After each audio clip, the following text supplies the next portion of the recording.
उत्तर प्रदेश में योगी मंत्रिमंडल के विस्तार की। आपको बता दें कि मोदी की गारंटी को पूरा करने के लिए लोकसभा चुनावों में 80 की 80 सीटें जीतने का दावा यहां योगी आदित्यनाथ की ओर से किया गया, जिसे लेकर वो अपना एक कदम आगे बढ़ा चुके हैं। मंत्रिमंडल का विस्तार हुआ है और इस विस्तार की कड़ी कहीं ना कहीं लोकसभा चुनावों से जुड़ी है। क्या है पूरा समीकरण, आप देखिए इस खास रिपोर्ट में।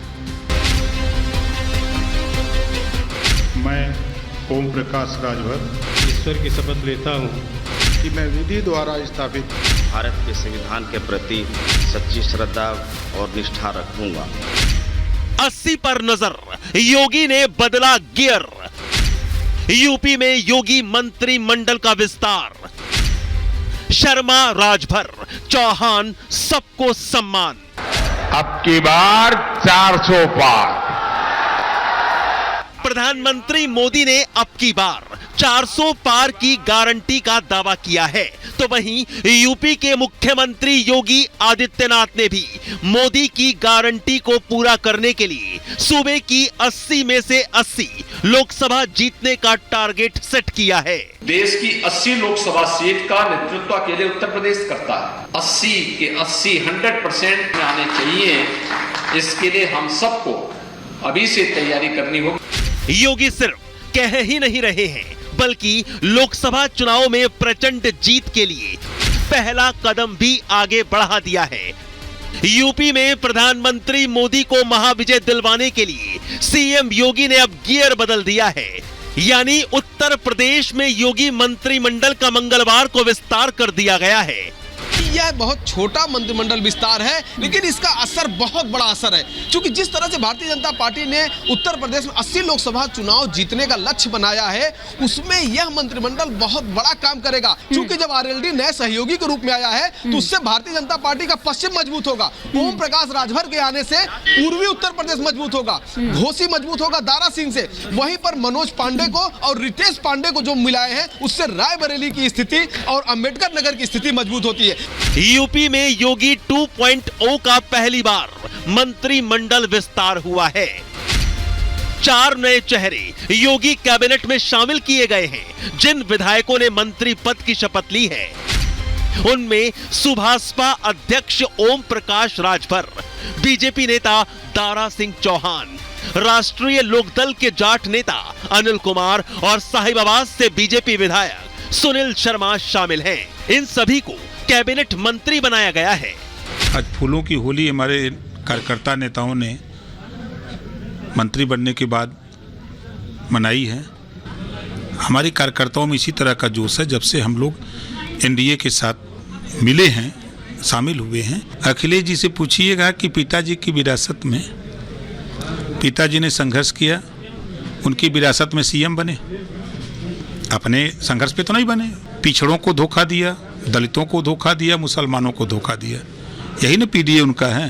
दिनों दिन समाजवादी पार्टी कमजोर होती जा रही है। सबसे पहले ओपी राजभर, फिर दारा सिंह चौहान, उसके बाद अनिल कुमार और सबसे आखिर में सुनील शर्मा ने मंत्री पद की शपथ ली। ईश्वर की शपथ लेता हूँ। सबसे पहली प्राथमिकता यही है कि आप जो जिम्मेदारी मिले उसको ईमानदारी निष्ठा से निभाओ। अगर किसी काम को आप ईमानदारी निष्ठा से निभाओगे तो 80/80 भी आएंगे और 400 भी आएंगे।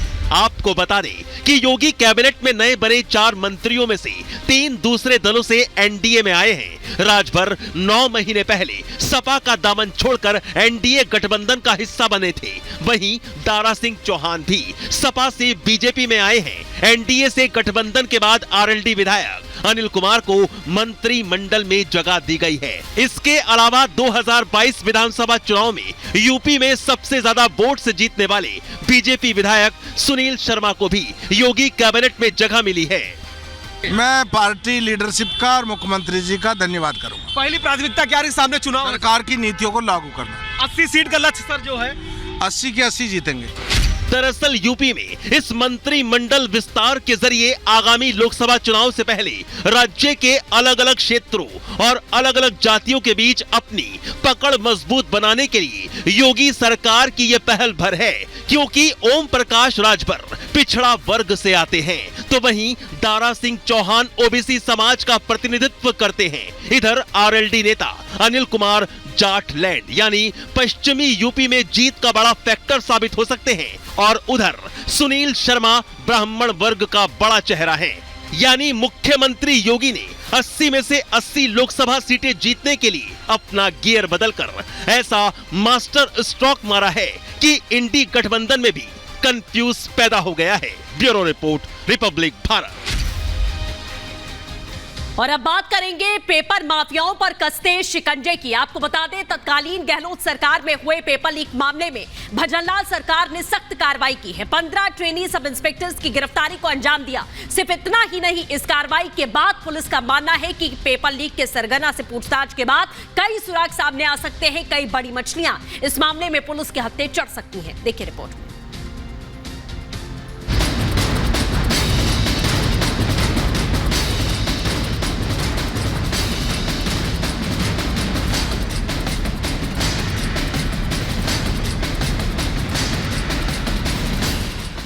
उत्तर प्रदेश से लेकर राजस्थान तक मुन्ना भाइयों की अब खैर नहीं। यूपी के बाद अब पेपर लीक मामले को लेकर भजनलाल सरकार सख्त एक्शन मोड में आ चुकी है।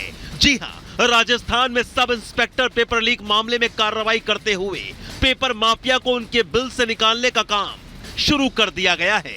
दरअसल पेपर लीक माफिया पर नकेल कसते हुए राजस्थान में सब इंस्पेक्टर पेपर लीक कर पास हुए 15 सब इंस्पेक्टर को धर दबोचा गया है। एसओजी के जो बड़े अधिकारी हैं उनसे मिलने के लिए बीजेपी के नेता हैं और कैबिनेट मिनिस्टर हैं किरोड़ीलाल मीणा, वो अंदर वीके सिंह से मुलाकात कर रहे हैं। एक सबूत लेकर के वो अपने साथ में आए हैं। उन्होंने जिस तरीके से रिपब्लिक से बातचीत में कहा था कि बड़े मगरमच्छों की लिस्ट जो है, फहरिस्त जो है, उनको मैं सौंपूंगा वीके सिंह को, जिस तरीके से उन्होंने कार्रवाई की है, तो वो भी चाहते हैं कि अब उन लोगों का भी नाम सामने आए जो पर्दे के पीछे थे।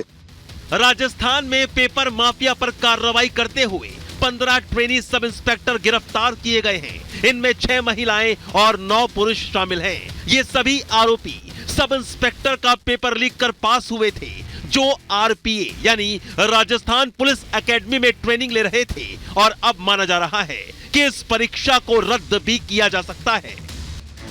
राजस्थान में पेपर लीक के मास्टरमाइंड जगदीश बिश्नोई से हुई पूछताछ के बाद कई चौंकाने वाली जानकारियां सामने आई थी।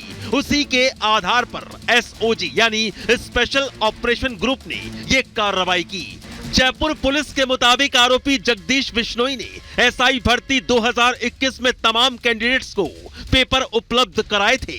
लोक सेवा आयोग ने 2021 में सब इंस्पेक्टर और प्लाटून कमांडर भर्ती परीक्षा आयोजित की थी। कल जिन 15 सब इंस्पेक्टर प्रोबेशनर्स को हम लोग लाए थे, उनसे डिटेल पूछताछ चल रही है। काफ़ी आगे और काफ़ी सिग्निफिकेंट प्रोग्रेस हो चुका है। जिस सेंटर से क्वेश्चन पेपर आउट हुआ था वो जयपुर का सेंटर है। ऑलरेडी सेंटर का एक आदमी को हमने अरेस्ट कर लिया है। वो हसनपुरा के पास में स्कूल है, वहाँ से वो पेपर आउट हुआ था।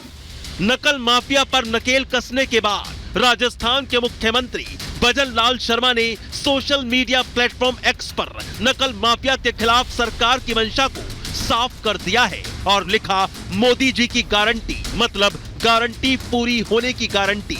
नए भारत के नए राजस्थान में पेपर लीक पर लगाम कसी जा रही है।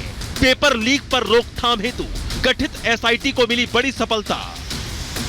मतलब साफ है कि इस सरकार में किसी भी तरह की माफिया की कोई जगह नहीं है।